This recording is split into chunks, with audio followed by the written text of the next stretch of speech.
Have you ever wondered what secrets hide the most surprising archaeological finds in the world? Get ready to discover objects and places that challenge imagination and understanding. From treasures hidden for centuries to mysterious sites that raise more questions than answers, join us on this journey through the most incredible and enigmatic discoveries that archaeology has to offer. Number 1. In November 2013, amateur metal detectorist Lawrence Edgerton walked out into a field near his home in Seaton Down, Devon, England, with his instrument in hand.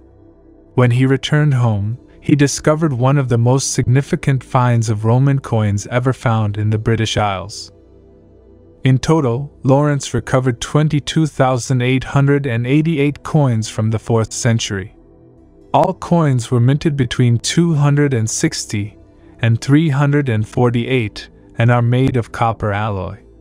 Most of them date from the 4th century, the reign of the Roman Emperor Constantine I, or the subsequent joint reign of Constantius II and his brother Constantine.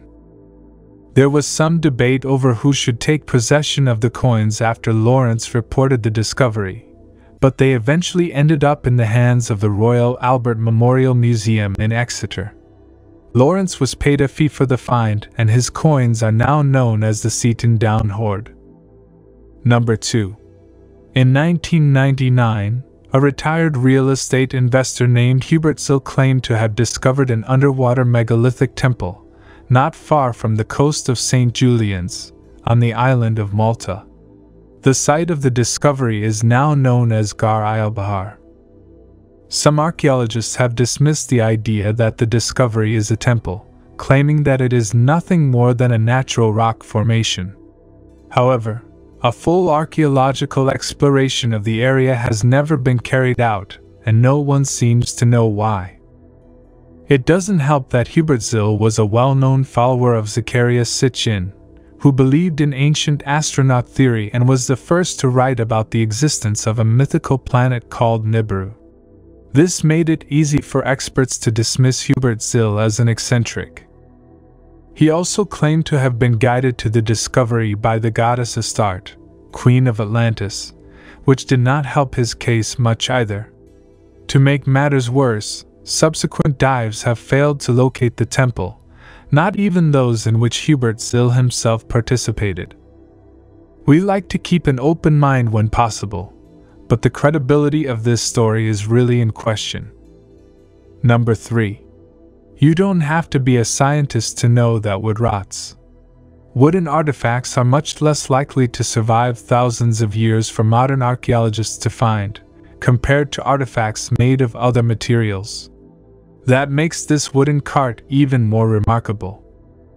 It is almost complete and was found on the shores of Lake S, near the town of Luchashin in Armenia. Incredibly, the chariot is almost 4,000 years old. It is one of the oldest cars in the world and, without a doubt, the best preserved car of its type from that era. In December 2017, nearly a dozen more 4- and 2-wheeled carts were discovered, although none of them are as well preserved as this one. The carts are made entirely of oak and once had a fabric covering on the inner surface of the wheels. In addition to their age, another thing that surprised experts about the cars is how small some of them are. It has been speculated that, rather than being drawn by horses or oxen, the carts may have been pulled by people. If so, it would have been a tiring job for someone. Number 4. The Indus Valley Civilization, also known as the Harappan Civilization, flourished between approximately 2600 BC and 1900 BC in what is now Pakistan and northwest India. It is one of the oldest civilizations in the world and stood out for its advanced urban planning techniques, architecture, and water and sanitation systems.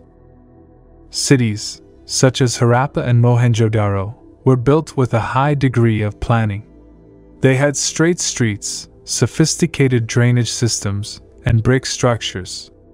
The houses were made of uniform fired bricks, and many had bathrooms and sewage systems. Public buildings included barns and community baths.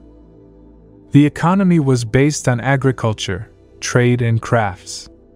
They grew wheat, barley, and peas, and raised animals such as cattle and sheep.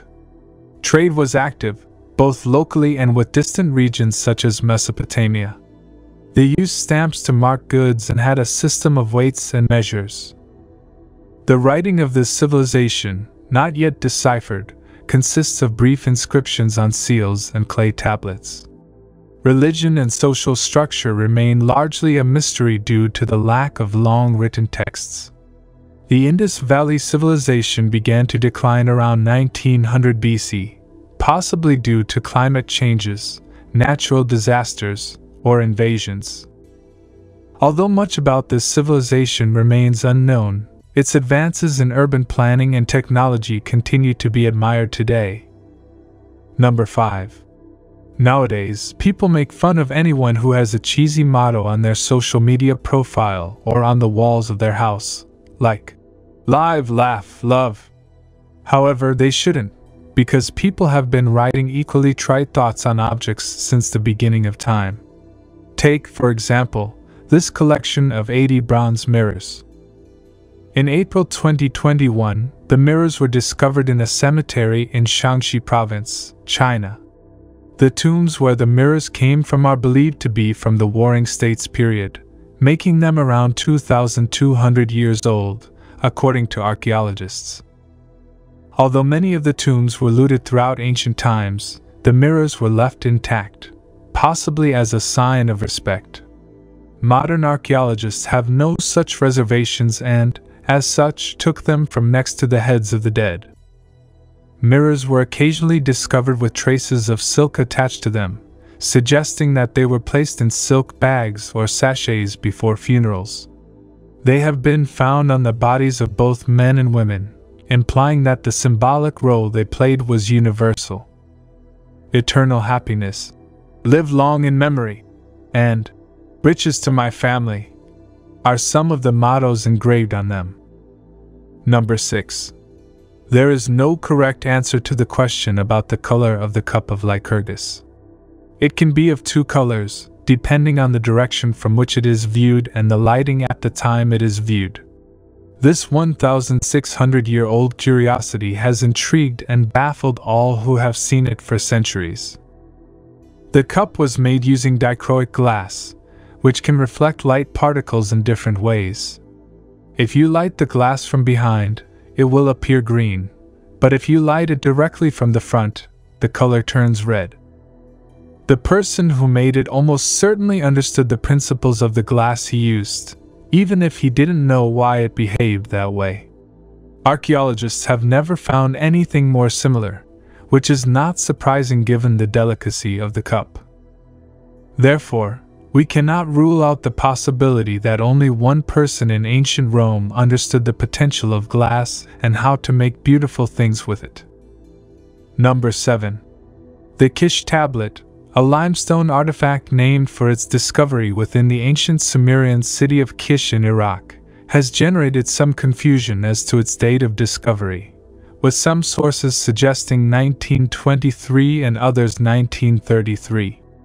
Scientists have dated the tablet to the Uruk period, more than 5,000 years ago. According to most experts in ancient languages and cultures who have examined the Kish tablet, it is considered the oldest written document in the world, making it of great importance. However, the writing on the tablet, which is partially pictographic, appears to be a type of proto-cuneiform. Translating proto-cuneiform inscriptions remains extremely challenging, indicating that understanding the tablet's messages will likely require further advances in our understanding of early written languages. Therefore, although it is highly probable that the Kish tablet contains important messages, it remains uncertain whether we will ever be able to fully understand its contents. Number 8.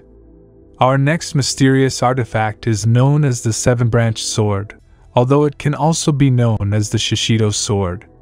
Legend has it that this ceremonial sword was given to a ruler of the Yamato province of Japan by a king of Beach, in what is now South Korea.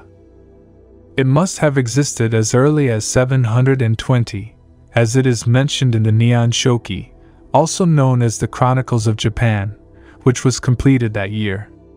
The text states that it was given during the 52nd year of Empress Jingu's reign, although this figure is almost mythical and no dating related to her supposed reign can be relied upon. The unusual sword is almost 4 feet long and made of iron, with 6 protuberances protruding from the central blade like branches. It is considered so valuable that it is not displayed to the general public and is kept under lock and key at the Isanokami Shrine in Naro Prefecture. There is an inscription on the side of the sword that translates into English as, "At noon, on the 16th day of the 11th month, in the 4th year of this sword was made of steel hardened 100 times. This sword repels 100 enemy soldiers and is given to the Lord Duke made by good fortune," which clearly distinguishes it as a gift. However, it remains a mystery who awarded it and to whom. Number 9. There was a time when we thought we understood the so-called Nebra celestial disk. Experts were pretty sure it was around 3,600 years old and depicted the sun, a crescent moon, and the stars that make up the Pleiades. But as of September 2020, all those theories were obsolete.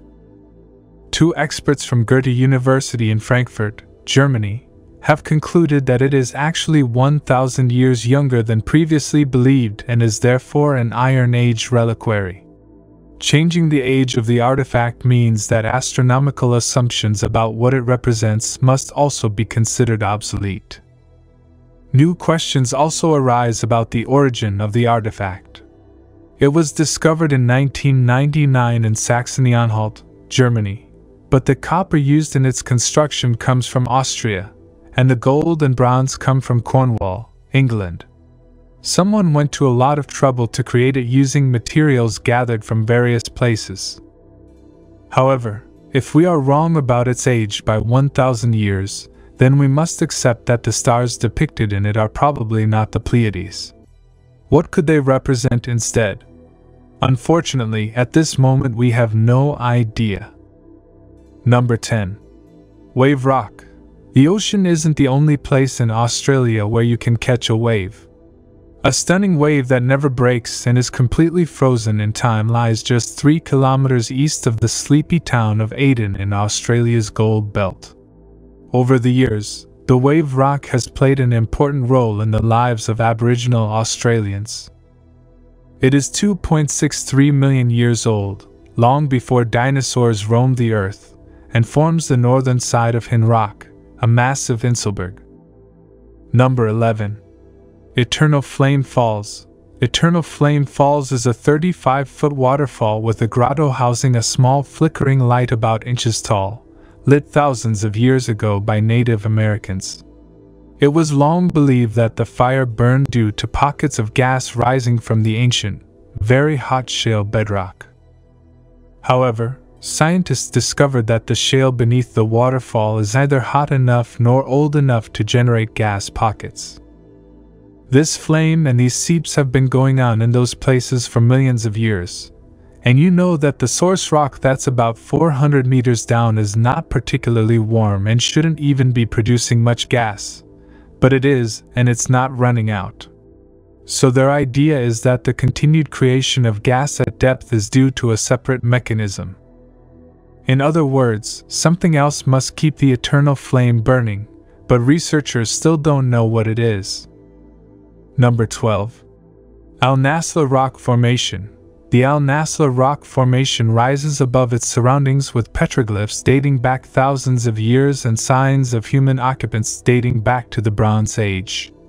Its most notable feature, however, is that it is divided in half, with each piece of the block resting on a thin, small pedestal. Although many people question whether nature could have generated such a feature, important geological factors are responsible for one of the most impressive rock formations in the world. Another fractured joint parallel to the main fissure can be found at the back of Al Nasla, which could be a clue. Erosion of sandstone and limestone leads to spectacular features throughout the Arabian Peninsula. Earthquakes and fault lines could have played a role in the formation of the Al Nasla fissure. Although its fate is inevitable, Al Nasla remains a geological wonder. Number 13. The Hill of Crosses is a pilgrimage site in northern Lithuania. The exact history of the practice of leaving crosses on the hill is unknown, but it is believed that the first crosses were placed after a revolt in 1831. Over the centuries, Catholic visitors have carried not only crosses and crucifixes, but also statues of the Virgin Mary, carvings of Lithuanian patriots, and thousands of miniature effigies and rosaries. The precise number of crosses is unknown, although estimates put it at around 55,000 in 1992. The Hill of Crosses is a popular pilgrimage site in Lithuania and has come to represent the peaceful persistence of the Lithuanian people despite the dangers that suffered throughout history. Lithuania became part of the Russian Empire following the Third Partition of the Polish-Lithuanian Commonwealth in 1795. In 1831 and 1863, Poles and Lithuanians attempted, but failed, to overthrow the Russian rulers. These two revolts are linked to the origins of the hill, when families began erecting symbolic crosses on the site of an ancient fort on the hill. Following the fall of the Soviet Union in 1990, the making of Lithuanian crosses became extremely popular, and the hill was erected as a tribute to the Lithuanian people's commitment to keeping their religious and national identities alive during those difficult times. As a result, the number of crossings increased in the years after the Soviet era, and the Lithuanian public, free from religious oppression, was able to practice their beliefs without fear of persecution. Number 14. The Huayna Picchu hike in Peru can be difficult and scary at times, but it is undoubtedly one of the best things to do in Machu Picchu, the legendary lost city of the Incas. Don't be alarmed by the name, despite being called the Stairs of Death of Machu Picchu due to its steep and narrow path.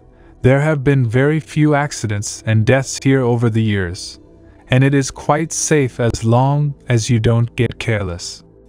Huayna Picchu has a height of 2,693 meters and only narrow stairs lead to the top. The impressive view from the top is the main reason why people climb Huayna Picchu. There is no better place to see the Inca ruins of Machu Picchu than from this point of view. Climbing Huayna Picchu takes around 2 hours. Number 15.